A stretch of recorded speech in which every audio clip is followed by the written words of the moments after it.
산행을 하는 사람들에게 정상에 이르는 기쁨을 누리는 것은 다른 사람이 채 누리지 못하는 마음의 큰 즐거움이고 큰 축복이 아닐 수가 없습니다.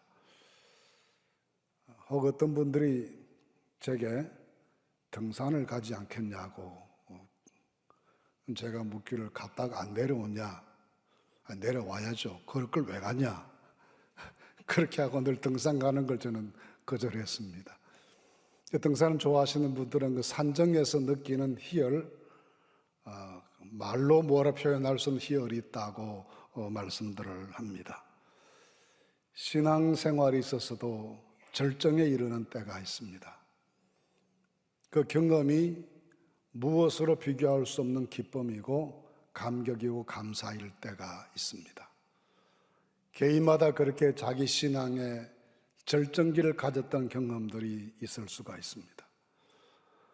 아브라함에게 있어서 신앙의 절정기가 있었습니다. 75세 때 하나님의 부르심을 받고 가나안 땅에 정착 위에 애쓰다가 100세가 되어서 아들을 얻고 그 아들 함께 키우는 재미에 인생을 노후의 삶이지만 감사와 기쁨 속에 살았습니다.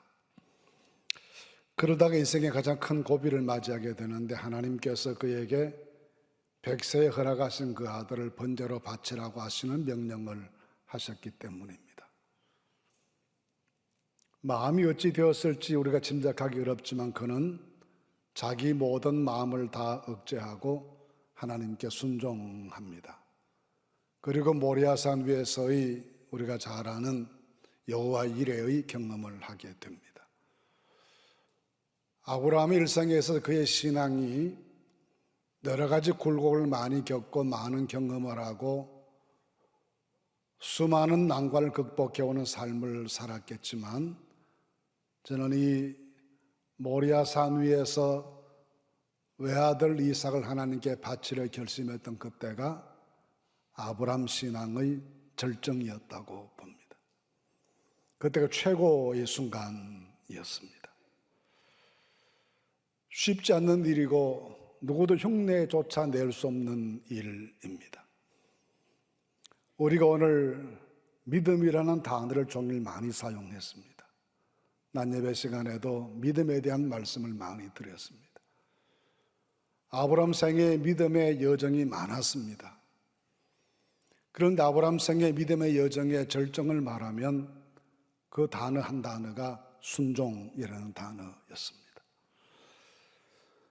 아브라함이 이 하나님의 명령에 순종하기까지 마음의 갈등이 얼마나 심했을 것인가는 두말할 여지도 없습니다. 그런데 순종이란 온전히 이해를 하고 내가 잘 설득이 되고 납득이 되어서 따라가는 일이 아닙니다. 아브라함이 처음 하나님께로부터 독자 이삭을 번제로 바쳐라는 말씀을 듣고 사흘 길을 걸어서 모리아 땅에 있는 산으로 갔습니다. 사흘 길 걸으면서 찬송하고 갔겠습니까? 즐거운 마음으로 갔겠습니까? 신나서 갔겠습니까? 노래 부르면서 갔겠습니까? 형언할 수 없는 갈등과 고민과 괴로움과 번민이 그 마음속에 많았습니다. 해결 없는, 답이 없는 문제를 마음에 안고 있었습니다. 하나님께서 100세 이 아들 주시면서 이 아들 통해서 그의 자손이 하늘의 별처럼 많아지고 바다의 모래처럼 많아진다고 약속하셨는데 이렇게 번제로 불러가시면 그 약속은 어찌 되는 것인가? 이 아이를 내 손으로 그렇게 보는 나는 어떻게 살 수 있을 것인가? 모든 질문에 대해서 답이 없습니다. 신앙생활은 물론 명쾌한 답을 가지고 신앙생활을 할 수도 있습니다. 어떤 경우에는 아무런 답이 없고 이해가 되지 않고 납득이 불가능한데 하나님의 뜻이 그러하다 판단돼서 그 뜻대로 순종해야 될 때가 많습니다. 신앙인의 삶은 때로는 마음에 갈등을 안고 해결되지 못한 숙제를 가슴에 품고 하나님이 원하시는 길로 사할 길을 걸어가는 것입니다. 걸어가면서 한 가지 목표가 있습니다. 22장 2절 말씀 끝에 보시면 내가 네게 일러준 한 산이라고 했습니다. 하나님께서 지시하시는 그 특정한 지역을 향해서 가는 것입니다. 오늘 세례를 받고 또는 입교를 하고 또 이미 신앙생활하고 있는 우리 모두가 하나님께서 우리에게 정해주신 목표를 향해서 나아갑니다. 마음이 편찮을 때도 있습니다. 이해가 되지 않을 때도 있습니다. 하나님께서 왜 이렇게 하시는지 도무지 납득이 되지 않을 때도 있습니다. 그럴 때에도 묵묵히 우리의 길을 걸으실 수 있기를 바랍니다.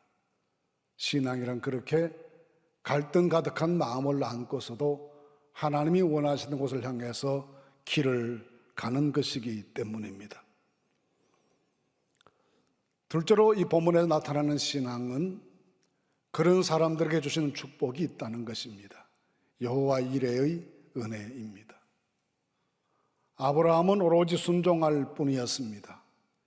이해도 납득도 되지 않는 일이지만 하나님의 말씀이니까 순종할 뿐이었습니다.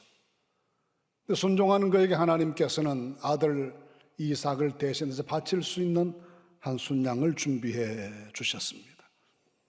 그래서 그걸 가르쳐서 여호와 이레, 하나님의 산에서 준비하셨다, 하나님이 모든 것을 준비해 주셨다라는 고백을 하게 됩니다. 어려운 과정을 걸어서 신앙으로 살아가면서 우리 모두 끝까지 버리지 말아야 될 신앙이 이 신앙입니다. 오늘 나는 이렇게 순종하지만, 나는 하나님께 모든 것을 드리기 위해 순종하지만 하나님은 나를 위해 하나님께서 특별한 것을 준비해 주실 줄 믿는다라는 믿음입니다. 예수님께서 마태복음 6장에서 말씀 가르쳐 주시면서 너희는 먼저 그의 나라와 그의 일을 구하라, 그리하면 이 모든 것을 너희에게 더하시리라 하셨습니다. 우리가 하나님께 온전히 순종하고 헌신하면 하나님은 우리의 모든 것을 준비해 주시고 책임져 주신다는 약속으로 저는 이해합니다. 우리가 우리의 할 일을 다 하십시다. 끝까지 순종하십시다. 어떤 상황 속에서라도 거역하지 않고 돌아서지 않고 우리 갈 길을 갑시다. 그러면 하나님께서 예비해 주시고 준비해 놓으신 은혜를 만날 수 있을 줄로 믿습니다. 모세가 어머니가 만들어준 갈대 상자 속에 담겨 강물이 흘러가는데, 그렇게 흘러가는 모세를 위해서 하나님께서 바로왕의 공주를 준비해 두셨습니다. 그리고 모세를 건져내게 하시고 왕궁의 교육도 받게 하시고 장차 민족의 지도자가 될 수 있는 모든 자질들을 구비할 수 있도록 은혜를 베푸십니다. 부모는 믿음으로 강물에 내려보냈지만 그를 위해 하나님께서는 예비하신 손길이 있게 해 주셨습니다. 그 사실을 부모가 알았던 것은 아니었습니다. 믿음으로 했을 뿐입니다. 그런데 하나님의 준비하심이 있었습니다. 우리 모두를 위해서 하나님의 예비하심이 있습니다. 우리가 낙심하지 말고 돌아서지 않고 거역하지 않고 믿음으로 순종하는 사람들에게 여호와 이레의 축복이 언제나 함께 하실 줄 믿습니다. 이 믿음으로 우리 남은 생을 살아가야 하겠습니다. 세 번째로 믿음에는 승리의 큰 기쁨이 찾아오게 됩니다. 아브라함이 모리아 산으로 올라가면서 마음의 갈등이 심했습니다. 발걸음 하나하나가 천근의 짐을 짊어지고 길을 가는 것처럼 떨어지지 않았을 겁니다. 생각만 해도 소스라치게 놀랄 일입니다. 가다가 아들이 묻습니다. 불도 있고 나무도 있는데 번제 바칠 어린 양은 어디 있습니까? 그 말을 들었을 때 아비인 아브라함의 마음이 어땠겠습니까? 무겁습니다. 침통합니다. 근데 그 모든 일이 다 끝나고 그 자기 손으로 잡을 뻔했던 아들 이삭의 손을 잡고 그 산에서 내려올 때 기분은 또 어땠겠습니까? 춤을 추고 노래를 부르고 어떤 기이한 몸짓으로도 자기의 그때의 그 기쁜 마음을 표현할 길이 없을 만큼 기뻤을 것입니다. 하나님 감사합니다를 온 산이 울리도록 그렇게 소리 지르면서 찬송해도 그 마음의 기쁨을 다 표현할 수 없을 만큼 기뻤을 겁니다. 참으로 살아계신 하나님, 나를 사랑하시는 하나님, 그 생각하면서 뜰듯이 기뻐하고 그 아들 손잡고 함께 춤추며 내려오지 않았겠습니까? 순종은 힘드는 것입니다. 어렵습니다. 그러나 그 순종 뒤에는 이렇게 승리의 기쁨을 만끽할 수 있게 하시는 하나님의 축복이 믿음으로 주의 뜻을 따르는 모든 사람들에게 주시는 하나님의 선물입니다. 그 선물, 그 은혜, 그 기쁨을 함께 누리시는 순종의 삶을 사는 성도들이 되실 수 있기를 바랍니다. 사도 바울의 일생이 참 험했지 않습니까? 험한 세월을 살아갔습니다. 그러면서도 마지막에 하는 말은 나를 위해 의의 면류관이 예비되어 있다고 기쁜 마음으로 천국으로 달려갈 준비하는 모습을 보면서 우리의 마지막에 그렇게 기쁘고 즐겁고 감격스러운 발걸음이 될 수 있기 위해 우리에게 주어진 모든 기회 순간순간마다 하나님께 온전히 순종하는 믿음으로 살아가십시다. 신앙은 하나님께 순종하는 것입니다.